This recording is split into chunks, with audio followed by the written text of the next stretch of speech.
Hello everyone, welcome to Noki plus academy. जैसा कि आपको पता है कि हमने एसएससी जीडी 2025 की प्रैक्टिस सीरीज स्टार्ट कर दी है और आज हमारा प्रैक्टिस सेट सेकंड है। कल मैंने आपको एक प्रैक्टिस सेट कराया था, अगर आपने वो अभी तक नहीं देखा आप जाकर देख सकते हैं। अगर आप एसएससी जीडी 2025 की तैयारी कर रहे हैं तो हमारी क्लास आपके लिए काफी अधिक इंपॉर्टेंट होने वाली है। यहाँ से मैं आपको काफी अधिक क्वेश्चन फंसा के दूंगा एग्जाम के अंदर। और पहले आपको क्लास देखना है, क्लास अगर आपको अच्छा लगे तो चैनल को सब्सक्राइब कर लेना। ठीक है, आइए देखते हैं, स्टार्ट करते हैं। Question number first. Question number first है हमारे पास, पहला खेलो इंडिया यूनिवर्सिटी गेम कहाँ और किस वर्ष में आयोजित किए गए थे। मतलब पहला खेलो इंडिया यूनिवर्सिटी गेम कहाँ और किस वर्ष आयोजित किए गए थे। ऑप्शन ए महाराष्ट्र 2019, उड़ीसा 2020, पंजाब 2019 या फिर केरल 2020। तो इसका सही जवाब हो जाएगा भैया उड़ीसा 2020। ऑप्शन बी इसका सही जवाब हो जाएगा। देखिए, खेलो इंडिया यूनिवर्सिटी गेम को उड़ीसा 2020 में स्टार्ट किए गए थे। और देखिए, अब 2024 में भी गेम हुए होंगे, तो 2024 में कहाँ पर हुए, ये लखनऊ में हुए हैं। 2024 में कहाँ पर हुए, लखनऊ में हुए, जो कि उत्तर प्रदेश की राजधानी है लखनऊ। और इसमें विजेता कौन रही है, तो इसमें चंडीगढ़ यूनिवर्सिटी विजेता रही है। उसने 71 पदक जीते हैं। ठीक है, चंडीगढ़ यूनिवर्सिटी विजेता रही है, उसने 71 पदक जीते हैं। अब 71 पदक में से कितने स्वर्ण है, कितने सिल्वर है, कितने ब्रॉन्ज है, इसे देख लेंगे। 71 पदक जीते हैं, उसमें से 32 गोल्ड है। इसके अलावा 18 रजत है यानी कि सिल्वर है, और 21 ब्रॉन्ज है यानी कि कांस्य है। ठीक है भैया, याद रखेंगे आप इसे, इंपोर्टेंट क्वेश्चन है। अगला प्रश्न देखते हैं। अगला प्रश्न है हमारे पास, अर्कावती और शिमशा किसकी सहायक नदियां हैं। कावेरी की, कृष्णा की, गोदावरी की या लूनी की। देखिए, अर्कावती और शिमशा जो है वो कावेरी की सहायक नदियां हैं। ऑप्शन ए इसका बिल्कुल सही जवाब हो जाएगा। अब आप कहेंगे कावेरी की और कौन कौन सी सहायक नदियां हैं, इसका उद्गम कहाँ से होता है और इसका मुहाना कहाँ पर है, ये सारी चीजें आपको पता होनी चाहिए, क्वेश्चन एग्जाम में बन जाता है। आइए हम इसे देखेंगे मैप में। देखिए, ये हमने इंडिया का नीचे वाला मैप ले लिया है। ठीक है, कर्नाटक, इसके अलावा जो कावेरी नदी है, कावेरी नदी का उद्गम कहाँ से होता है, कर्नाटक की ब्रह्मगिरी पहाड़ी से कावेरी नदी का उद्गम होता है। कहाँ से होता है, कर्नाटक की ब्रह्मगिरी पहाड़ी से कावेरी नदी का उद्गम होता है। ये कावेरी नदी है, और कावेरी नदी को दक्षिण भारत की गंगा भी कहा जाता है। ठीक है, क्या कहा जाता है भैया, दक्षिण भारत की गंगा कहा जाता है कावेरी नदी को, आप इसे याद रखेंगे। ठीक है, इसका उद्गम कर्नाटक की ब्रह्मगिरी पहाड़ी से होता है, और इसका मुहाना कहाँ पर है, बंगाल की खाड़ी में, इधर जाके गिर जाती है। इसका मुहाना बंगाल की खाड़ी में है। और इसकी कई सहायक नदियां हैं, जैसे कि सहायक नदी है हेमावती, शिमशा, अर्कावती। ठीक है, तीन सहायक नदी कौन कौन सी, हेमावती, शिमशा, अर्कावती। आइए इसे देखेंगे मैप में। देखिए, यहाँ से जो हो जाती है वो होती है हेमावती। ये कौन सी नदी है, हेमावती। यहाँ पर है आपकी शिमशा नदी, कौन सी भैया, शिमशा नदी है। और इसके अलावा इधर है इससे थोड़ा सा इधर हटके है अर्कावती नदी। कौन सी है भैया, अर्कावती नदी। तो आप इसे याद रखेंगे, हेमावती, शिमशा, अर्कावती कावेरी की सहायक नदियां हैं। ठीक है, इसके अलावा और भी हैं सहायक नदियां, लक्ष्मण तीर्थ, काबिनी, भवानी और अमरावती इसकी सहायक नदियां हैं। तो लक्ष्मण तीर्थ सहायक नदियां, लक्ष्मण तीर्थ कहाँ की है, लक्ष्मण तीर्थ यहाँ से निकलती है लक्ष्मण तीर्थ। इसके अलावा काबिनी ये वाली नदी है। ठीक है भैया, याद रखेंगे। इसके अलावा भवानी की बात करेंगे तो भवानी यहाँ पर है, भवानी नदी। भवानी के बाद आ जाती है कौन सी, अमरावती। अमरावती नदी इधर है। तो ये कुछ इसकी सहायक नदियां हो जाती हैं। आप भी, आपको ये याद हो जाएंगी, आप इसे रटने की जरूरत नहीं है आपको कि रटने लगे इसे। आप मैप लेके आना, मैप में इसको ड्रॉ करेंगे। ड्रॉ करने के बाद आपको एक दो बार ड्रॉ करना है, आपको ये कंप्लीट याद हो जाएगा, दिमाग में आ जाएगी अपने आप चीजें। ठीक है, इसके अलावा देखिए, कावेरी नदी पर कुछ बांध बने हुए हैं, ये आपको याद कर लेने हैं। कृष्णा राजा सागर बांध है और शिव समुद्रम बांध है, ये दोनों कर्नाटक में स्थित है। इसके अलावा मेट्टूर बांध है, ये तमिलनाडु में स्थित है। ठीक है भैया, आप इसे याद रखेंगे। इसके अलावा एक क्वेश्चन आता है भैया, कावेरी जल विवाद किस किन किन किन राज्यों के बीच में है। तो कावेरी जल विवाद जो है वो कर्नाटक और तमिलनाडु के बीच में है, कावेरी जल विवाद। ठीक है, तो उम्मीद करता हूँ समझ में आया होगा। अगले प्रश्न की तरफ देखेंगे। ठीक है, अगला प्रश्न है हमारे पास, कैप्टन हॉकिंस किसके शासनकाल में भारत आया था। तो कैप्टन हॉकिंस किसके शासनकाल में भारत आया था, जहांगीर के, शाहजहां के, हुमायूं के, औरंगजेब के। ठीक है, जो कैप्टन हॉकिंस है ना, ये जहांगीर के शासनकाल में भारत आया था। ऑप्शन ए इसका बिल्कुल सही जवाब हो जाएगा। देखिए, कैप्टन जहांगीर के शासनकाल में केवल कैप्टन हॉकिंस ही नहीं आया था, बल्कि सर थॉमस रो भी आया था। ठीक है, तो जहांगीर शासनकाल में कैप्टन हॉकिंस और सर थॉमस रो दोनों ही भारत आए थे। कैप्टन हॉकिंस 1608 में भारत आया था। 1609 ईस्वी में इसने जहांगीर से मुलाकात की थी और फारसी भाषा में बात की थी। और इससे खुश होकर जहांगीर ने कैप्टन हॉकिंस को इंग्लिश खान की उपाधि दी थी। क्वेश्चन याद रखेंगे भैया, इंग्लिश खान की उपाधि किसे दी गई थी, कैप्टन हॉकिंस को दी गई थी। किसने दी थी, जहांगीर ने दी थी। ठीक है, आप इसे याद रखेंगे। इसके अलावा 1615 ईस्वी में सर थॉमस रो आया था, और सर थॉमस रो ने जहांगीर से सूरत में अंग्रेजों को व्यापार करने के लिए फरमान प्राप्त किया था, सर थॉमस रो ने। आप इसे याद रखेंगे। ठीक है भैया, इंग्लिश खान की उपाधि किसे मिली थी, कैप्टन हॉकिंस को मिली थी, और सर थॉमस रो ने व्यापार करने का फरमान प्राप्त किया था। अगले प्रश्न की तरफ चलते हैं। अगला प्रश्न है हमारे पास, पानीपत का प्रथम युद्ध किसके बीच लड़ा गया था। अब आपको बताना है भैया पानीपत का प्रथम युद्ध किसके बीच लड़ा गया था? बाबर इब्राहिम लोदी, बाबर राणा सांगा, अकबर हैमू या फिर शेरशाह और हुमायूं। देखिए पानीपत का प्रथम युद्ध जो है वो बाबर और इब्राहिम लोदी के बीच लड़ा गया था 1526 ईस्वी में। ठीक है, 1526 ईस्वी में पानीपत का प्रथम युद्ध लड़ा गया था। अब आप कहेंगे पानीपत के कितने युद्ध हुए थे? देखिए पानीपत के 3 युद्ध हुए। एक तो पानीपत का प्रथम युद्ध हो गया 1526 ईस्वी में। एक होता है पानीपत का द्वितीय युद्ध। पानीपत का द्वितीय युद्ध किस किस के बीच हुआ था? ये हुआ था अकबर और हैमू के बीच में। इसके बीच हुआ था भैया? अकबर और हैमू के बीच में 1556 ईस्वी में हुआ था। आप इसे याद रखेंगे। इसके अलावा एक और युद्ध हुआ था पानीपत का तृतीय युद्ध। पानीपत का तृतीय युद्ध 1761 में हुआ था। कब हुआ था भैया? 1761 में हुआ था। तो ये किस किस के बीच लड़ा गया था? ये था अफगान शासक अहमद शाह अब्दाली और मराठा के बीच में लड़ा गया था पानीपत का तृतीय युद्ध। आप इसे याद रखेंगे। अब बात आती है भैया बाबर और राणा सांगा के बीच में कौन सा युद्ध लड़ा गया था? देखिए बाबर और राणा सांगा के बीच में खानवा का युद्ध लड़ा गया था 1527 ईस्वी में। कौन सा युद्ध लड़ा गया था भैया? खानवा का युद्ध लड़ा गया था। अब बात आती है भैया शेरशाह और हुमायूं के बीच में कौन सा युद्ध लड़ा गया था? तो शेरशाह और हुमायूं के बीच में 2 युद्ध लड़े गए थे।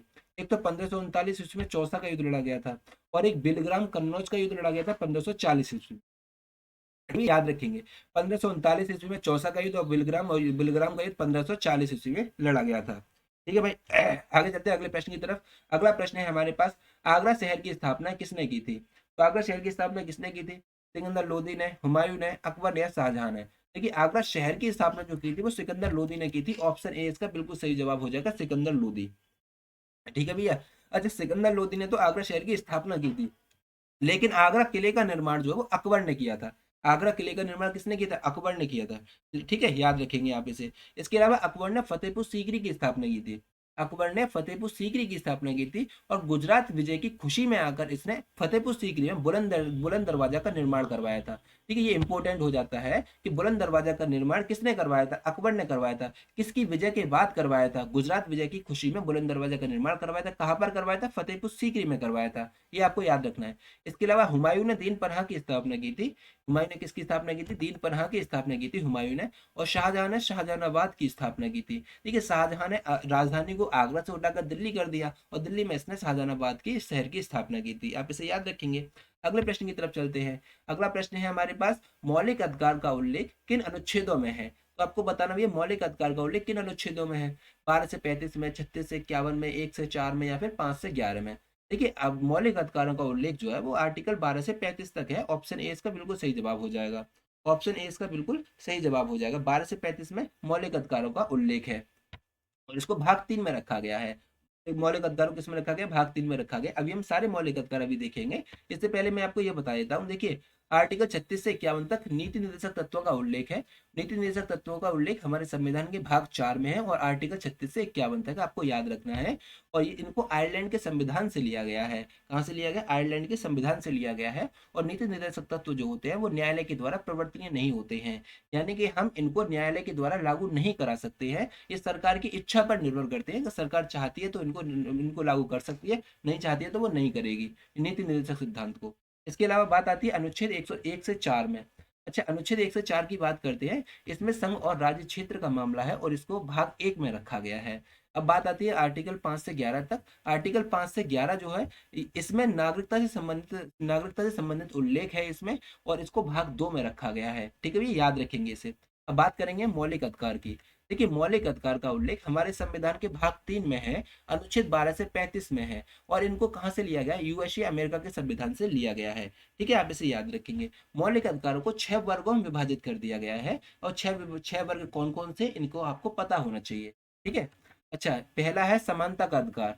समानता के अधिकार को आर्टिकल 14 से 18 में रखा गया है। ठीक है, समानता के अधिकार को किस से कहाँ पर रखा गया? आर्टिकल 14 से 18, आर्टिकल 18 तक समानता के अधिकार का उल्लेख है। इसके अलावा स्वतंत्रता का अधिकार। स्वतंत्रता का अधिकार है आर्टिकल 19 से 22 तक स्वतंत्रता का अधिकार है।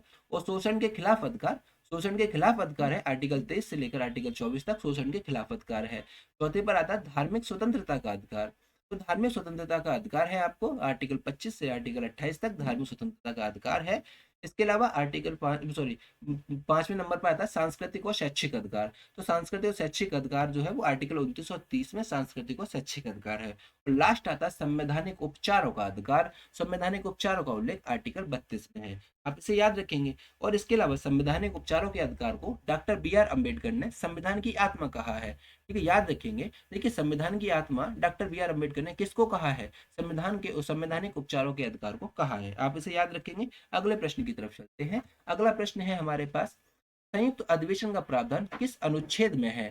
ठीक है, संयुक्त अधिवेशन का प्रावधान किस अनुच्छेद में है? भैया ये दो बार टाइप हो गया है, ये एक ही बार है, ठीक है, ये नहीं है। तो संयुक्त अधिवेशन का प्रावधान किस अनुच्छेद में है? आर्टिकल 108 में, 110 में, 112 में या 111 में?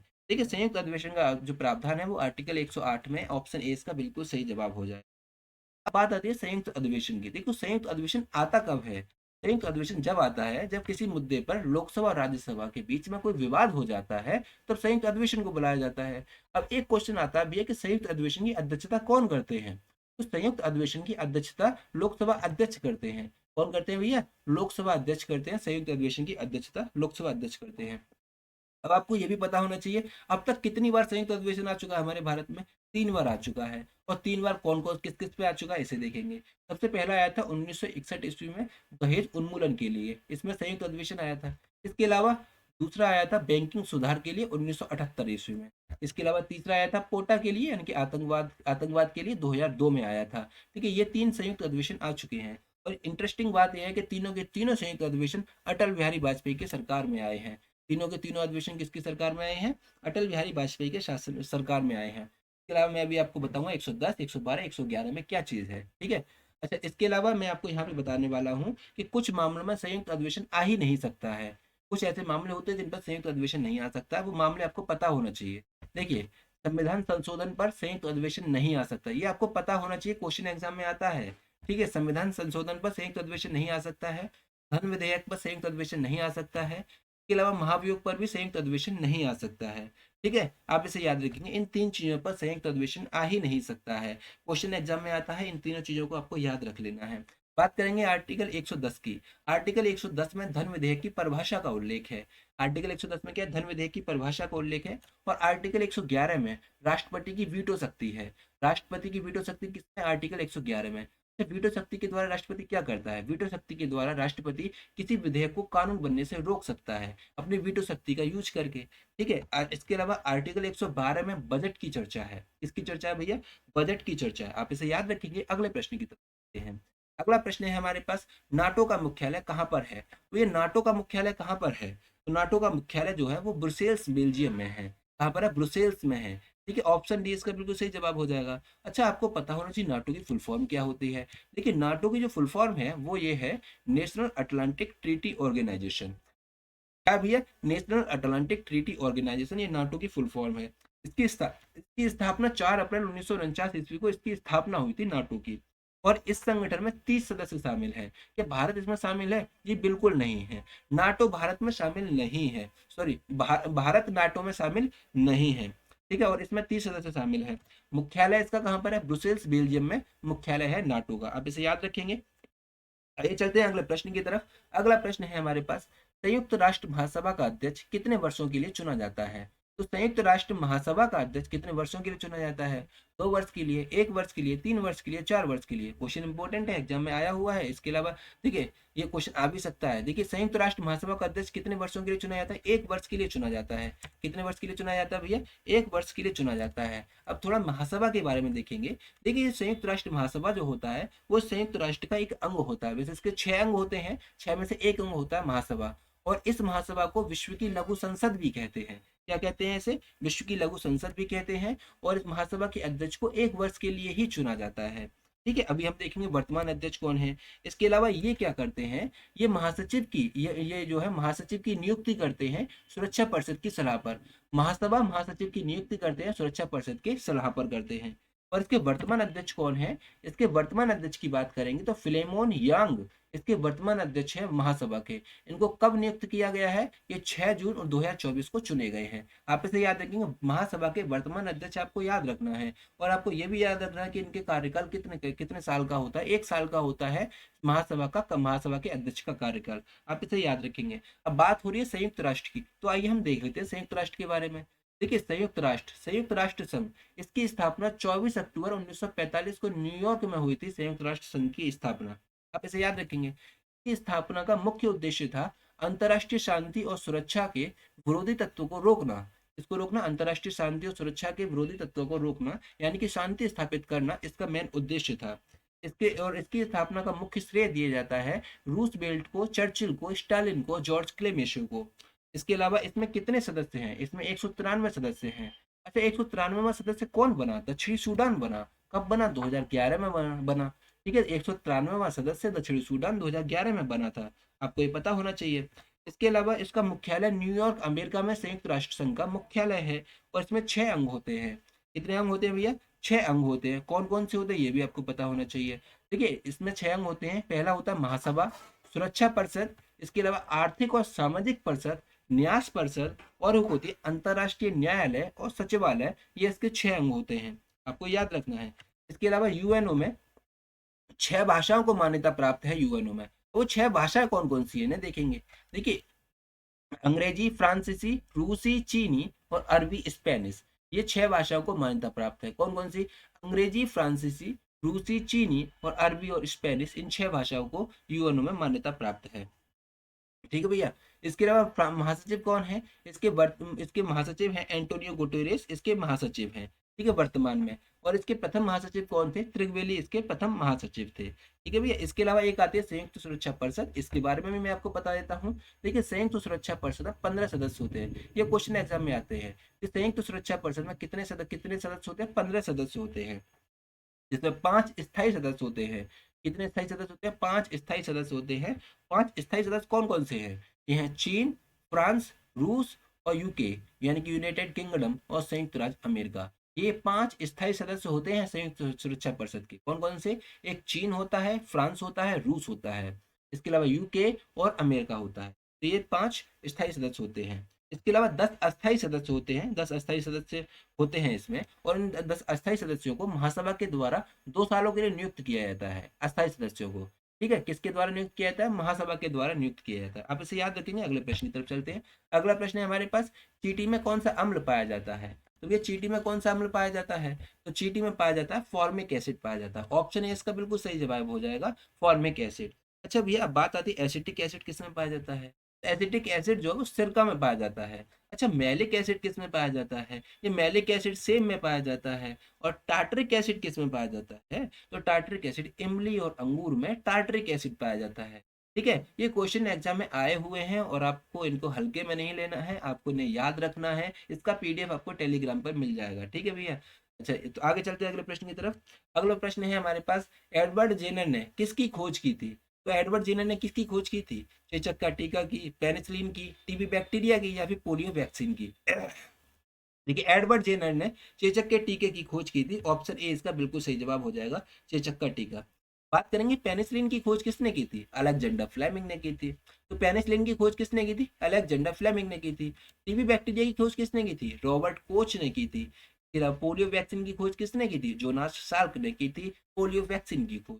ठीक है, तो आप याद रखेंगे, इन्हें याद कर लेना। अगले प्रश्न की तरफ चलते हैं। अगला प्रश्न है हमारे पास, मोहिनीअट्टम नृत्य निम्नलिखित राज्य में से किससे जुड़ा हुआ है? तो मोहिनीअट्टम नृत्य कहाँ से जुड़ा हुआ है? देखिए, मोहिनीअट्टम जो है वो एक शास्त्रीय नृत्य है हमारे भारत का, और मोहिनीअट्टम नृत्य केरल से जुड़ा हुआ है। ऑप्शन ए इसका बिल्कुल सही जवाब हो जाएगा। हम बात कर रहे हैं शास्त्रीय नृत्य की, तो आपको पता होना चाहिए भारत में कितने शास्त्रीय नृत्य हैं। भारत में 8 शास्त्रीय नृत्य हैं। कितने भैया? 8 शास्त्रीय नृत्य हैं। कौन कौन से देख लेते हैं। कथक है जो कि उत्तर प्रदेश का है। इसके अलावा मणिपुरी मणिपुर का है। सत्रिया असम का है। ओडिसी उड़ीसा का है। कुचिपुड़ी आंध्र प्रदेश का है। मोहिनीअट्टम केरल का है। और कथकली भी केरल का है। ठीक है भैया। इसके अलावा एक आता है भरतनाट्यम, ये तमिलनाडु का है। ठीक है, तो ये 8 शास्त्रीय नृत्य है, आपको पता होना चाहिए। इसके अलावा आपको इससे रिलेटेड राज्य भी पता होने चाहिए। ठीक है, अगला प्रश्न देखेंगे। अगला प्रश्न है हमारे पास, केंद्रीय आलू अनुसंधान संस्थान कहाँ स्थित है? तो केंद्रीय आलू अनुसंधान संस्थान कहाँ स्थित है? कटक में है, शिमला में है, मैसूर में है, या फिर अंबिका नगर में है? तो इसका सही जवाब हो जाएगा ऑप्शन बी, शिमला में है। तो केंद्रीय आलू अनुसंधान केंद्र। ठीक है भैया, याद रखेंगे। अच्छा, कटक में क्या है? कटक में केंद्रीय चावल अनुसंधान केंद्र है। कटक में क्या है? केंद्रीय चावल अनुसंधान केंद्र है। ठीक है, इसके अलावा मैसूर में भारतीय भाषाओं का केंद्रीय संस्थान है, मैसूर में। अंबिकानगर में है। केंद्रीय भेड़ और ऊन अनुसंधान संस्थान है अंबिकानगर में, जो कि राजस्थान में स्थित है अंबिकानगर। ठीक है भैया, याद रखेंगे। इसके अलावा एक केंद्रीय वन अनुसंधान भी है, जो कि एग्जाम में काफी बार पूछा गया है। ये देहरादून में स्थित है, केंद्रीय वन अनुसंधान। ये कहाँ पर स्थित है भैया? देहरादून में स्थित है। इसके अलावा पुणे में है केंद्रीय सड़क परिवहन संस्थान।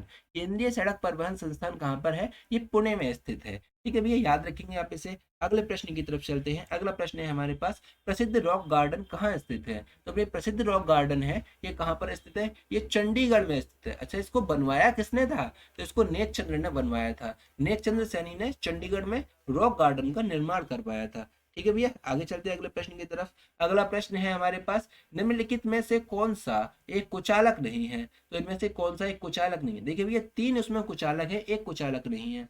कांच नहीं है कुचालक, इबोनाइट नहीं है, पारा नहीं है, या फिर सूखा कागज नहीं है। देखिए ये पारा कुचालक नहीं है, पारा सुचालक है। ऑप्शन सी इसका बिल्कुल सही जवाब हो जाएगा, सबको पता होगा इसका जवाब। तो अगला प्रश्न देखेंगे, निम्नलिखित में से कौन सा लोक नृत्य असम से संबंधित है? तो इनमें से कौन सा लोक नृत्य ऐसा है जो कि असम से संबंधित है? गुइया है, बिहू है, नोंग कराम है, या फिर होजागिरी है। ठीक है, बिहू नृत्य जो है वो असम से संबंधित है, काफी अधिक इंपॉर्टेंट नृत्य है बिहू नृत्य। अच्छा बी, और इसके अलावा बुइया नृत्य कहाँ से संबंधित है? ये बुइया नृत्य जो हो जाता है, ये अरुणाचल प्रदेश से संबंधित है बुइया नृत्य। अच्छा, नोंग कराम नृत्य कहाँ से संबंधित है? जो नोंग कराम नृत्य है, ये मेघालय से संबंधित है। अच्छा, तो होजागिरी कहाँ से संबंधित है? तो होजागिरी त्रिपुरा से संबंधित है, होजागिरी। ठीक है, याद रखेंगे। होजागिरी त्रिपुरा से संबंधित है। नोंग कराम नृत्य ये मेघालय से संबंधित है, और बुइया नृत्य अरुणाचल प्रदेश से संबंधित है। अगले प्रश्न की तरफ चलते हैं। अगला प्रश्न है हमारे पास, डेनमार्क की राजधानी क्या है? तो डेनमार्क की राजधानी क्या है? इसमें से हेलेंस्की है, ओटावा है, कोपेनहेगन है, या फिर डबलिन है। तो देखिए, डेनमार्क की राजधानी जो है वो कोपेनहेगन है। ऑप्शन सी इसका बिल्कुल सही जवाब हो जाएगा। देखिए, आपको राजधानी पता होना चाहिए, इसके अलावा आपको इसकी करेंसी भी पता होनी चाहिए। सबसे पहले हम देख लेते हैं फिनलैंड की राजधानी। देखिए, हेलेंस्की जो है वो फिनलैंड की राजधानी है। हेलेंस्की किसकी राजधानी है? फिनलैंड की राजधानी है, और इसकी करेंसी क्या है? यूरो है। इसकी करेंसी क्या है? यूरो है। जो ओटावा किसकी राजधानी है? कनाडा की राजधानी है ओटावा, और इसकी मुद्रा डॉलर है। ठीक है, इसके अलावा कोपेनहेगन डेनमार्क की राजधानी है, और इसके यहाँ की मुद्रा के बारे में बात करेंगे तो क्रोन है। और डबलिन, जो डबलिन है वो आयरलैंड की राजधानी है डबलिन, और यहाँ की मुद्रा यूरो है। तो आप इसे याद रखेंगे। अगले प्रश्न की तरफ चलते हैं। अगला प्रश्न है हमारे पास, भारतीय रिजर्व बैंक की स्थापना, यानी रिजर्व बैंक की स्थापना 1935 ईस्वी में बैंकिंग विनियमन अधिनियम 1934 के द्वारा कितनी पूंजी के साथ की गई थी? ठीक है, तो भारतीय रिजर्व बैंक की स्थापना कितनी पूंजी के साथ की गई थी, इसने हमसे ये पूछा है। देखिए, ये मैंने आपको पहले भी बताया, जिसने CHSL या MTS की क्लास देखी होगी उनके मैंने बताया है कि देखिए, जो 100 के 5 लाख शेयरों से मिलाकर रिजर्व बैंक की स्थापना हुई थी। और 100 के 5 लाख शेयर कितने रुपए के हो गए? 5 करोड़ रुपए के हो गए। तो ऑप्शन ए इसका बिल्कुल सही जवाब हो जाएगा, 5 करोड़। आइए देख लेते हैं भारतीय रिजर्व बैंक के बारे में थोड़ी सी बात है, इंपोर्टेंट फैक्ट। भारतीय रिजर्व बैंक, इसकी स्थापना हुई थी 1935। हिल्टन यंगी की सिफारिश पर इसकी स्थापना हुई। किसकी सिफारिश पर हुई थी इसकी स्थापना? हिल्टन यंगी की सिफारिश पर इसकी स्थापना हुई। इसका मुख्यालय के बारे में बात करेंगे तो मुंबई में इसका मुख्यालय है। इसके अलावा इसके 4 क्षेत्रीय कार्यालय हैं। 4 क्षेत्रीय कार्यालय कहाँ कहाँ पर है? दिल्ली में है, मुंबई में है, और चेन्नई में है, और कोलकाता में इसके क्षेत्रीय कार्यालय है। के पहले अध्यक्ष की बात करेंगे तो इसके पहले अध्यक्ष Osborne Smith Reserve Bank of India, यानी कि भारतीय रिजर्व बैंक के पहले अध्यक्ष थे। इसके अलावा पहले भारतीय अध्यक्ष CD देशमुख थे। पहले भारतीय अध्यक्ष कौन थे? CD देशमुख थे। RBI की स्थापना 100 के 5 लाख शेयरों को मिलाकर हुई थी, RBI की स्थापना। ठीक है भैया, याद रखेंगे आप इसे। और इसके अलावा 1 जनवरी 1949 को सरकार ने इसका राष्ट्रीयकरण कर दिया था, यानी इसको सरकारी बना दिया था 1 जनवरी 1949 को। तो 1 जनवरी 1949 को सरकार ने इसको राष्ट्र सरकारी बना लिया। इसके सदस्य 21 बोर्डों के सदस्यों के द्वारा, सॉरी 21 सदस्यों के बोर्ड के द्वारा इसका संचालन होता है। कितने सदस्यों के द्वारा इसका संचालन होता है? 21 सदस्यों के बोर्ड के द्वारा इसका संचालन होता है। 21 सदस्य कौन कौन होते हैं? इसमें होते हैं, एक गवर्नर होता है, 4 डिप्टी गवर्नर होते हैं, और 4 क्षेत्रीय गवर्नर होते हैं।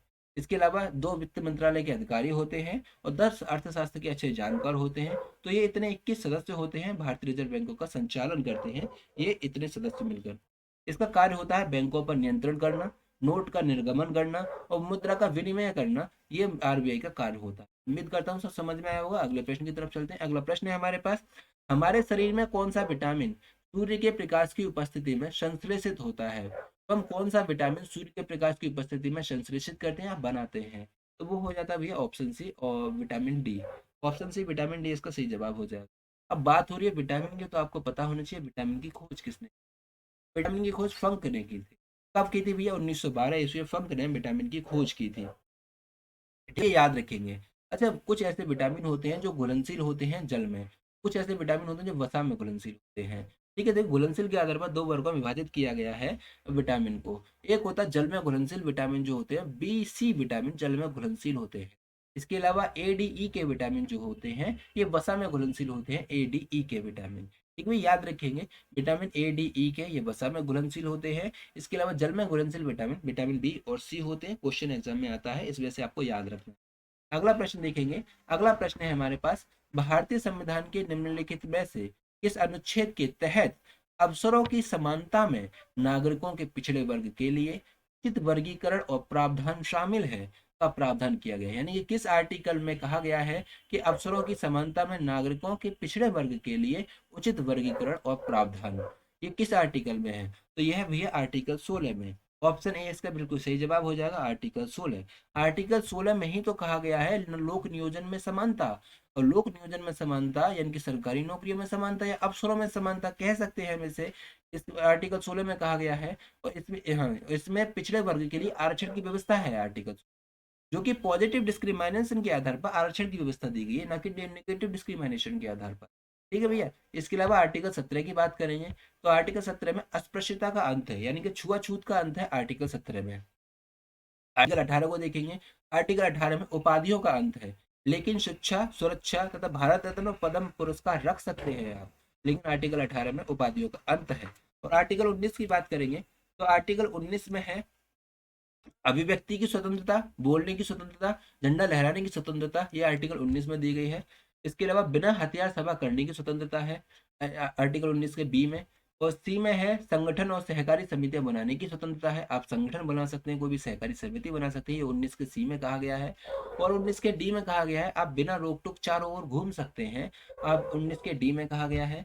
और 19 के ई में कहा गया है कि भारत में किसी भी क्षेत्र में बस सकते हैं, आप कहीं भी घूम सकते हैं, ये डी में कहा गया है। आपको घूमकर जहां जगह अच्छा लग जाए वहां पर बस सकते हैं, ये आर्टिकल ई में कहा गया है।